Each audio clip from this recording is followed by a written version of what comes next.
Hello नमस्कार. मी गणेश तुम्हा सर्वांचं स्वागत करतो आहे आपल्या गावठी दरबार यूट्यूब चॅनलवरती. तर मित्रांनो, आपल्याकडे 2 कोंबड्या आपण बसवल्या होत्या आणि दोघींखाली आपण अंडी मांडली होती.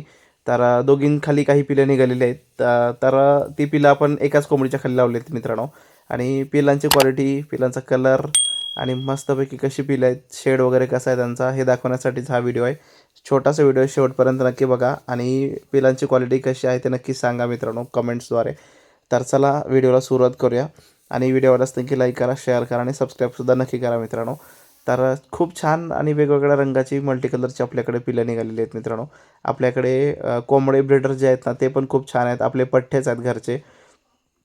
तर त्यांचीच ही पिलं आहेत मित्रांनो. आणि कोंबडी पण ही आपल्या घरचीच आहे, पण हिचा घेर खूप मोठा आहे. ॲट अ टाईम 25 अंडी सहज बसतील हिच्या पोटाखाली. अशी ही मोठी कोंबडी आहे मित्रांनो. पण काही अंडी फुटली होती. काय होतं, बसताना कधी नख लागतं, कधी पंख खाली येतात आणि उचलताना कोंबडी किंवा कोंबडी उठताना फुटतात. तर अशी 2-3 अंडी फुटली होती मित्रांनो. खराब झाली होती, क्रॅक गेले होते काही अंड्यांना. 1-2 अंड्यांमधून पिलं तयार होती, पण मध्येच वर बसल्यामुळे कोंबडी त्या आतच मरून गेली होती मित्रांनो. आणि ह्यात मित्रांनो अजून एक पहिल्यांदा आपल्याकडे अपंग पिल्लू जन्मलं होतं. त्या पक्ष्याला दोन्ही डोळे नव्हते. त्याचं डोकं पण एकदम बारीक आणि वेगळ्याच आकाराचं होतं डोकं. आणि ते होतं मित्रांनो आपल्याकडे पिल्लू. आणि त्याच्या नाळ जी असते त्याच्याखाली छोटासा फुगा होता बलकचा. ह्याच अंड्यातलं पिल्लू होतं मित्रांनो ते. हे जे पिल्लू दिसते तर ह्या ह्या पिल्लांना ना डोळे वगैरे नव्हते मित्रांनो. आणि मग शेवटी तो स्वतः नाही निघाला, तर मी स्वतःच काढला होता. आणि मग त्याच्या नाभीच्या खाली एक फुगा होता, जो की त्या कोंबडीने थोडासा ओढून काढला. आणि मग तिथून ब्लड वगैरे यायला चालू झालं होतं मित्रांनो. आणि मग तो एक रात्रभर राहिला असेल आणि मग कधी मरून पडला काय माहीतच नाही. आणि मग घरच्यांनीच त्याला फेकून दिलं, मी तर काय बघितलंच नाही. आणि आजीने ह्यापैकी पिलांसाठी पीठ कालवले. पीठ खाऊ घालत आहे. खरं तर पीठ न खाऊ घालता तांदळाच्या कण्या हेच दिलं पाहिजे, बाजरी दिलं पाहिजे मित्रांनो.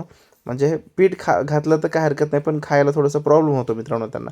एक एक गोष्ट छोटी छोटी वेचून खाण्यासाठी त्यांची चोच बनलेली असते. तर तेच आपण टाकलं पाहिजे. पण आजीची धारणा वेगळी असते मित्रांनो. तर ह्यांना गुळपाणी वगैरे द्यायचं आहे. त्याचा व्हिडिओ मी पुढच्या व्हिडिओमध्ये देईनच, गुळपाणी वगैरे मस्त पाजताना. आणि ह्या गळाकटूचा निघालेला आहे मित्रांनो आणि खूप छान आहे. मल्टी कलरमध्येच होणार. त्याचा ह्या कलरवरूनच मला लक्षात येते की मल्टी कलर होणार म्हणून. तर बघूया हा आता नर निघेल का मादी. तर कसा वाटला ते नक्की सांगा. पक्ष्यांची क्वालिटी कशी वाटली, पक्ष्यांचे कलर कसे वाटले ते नक्की सांगा. व्हिडिओ आवडल्यास नक्की लाईक करा, शेअर करा, सबस्क्राईब करा. आणि हे पक्षी हे पिलं विकण्यासाठी आहे. जर कोणाला हवे असतील तर नक्की विकत घ्या. आणि व्हिडिओ आवडल्यास लाईक, शेअर आणि सबस्क्राईब करा. थँक्यू, धन्यवाद.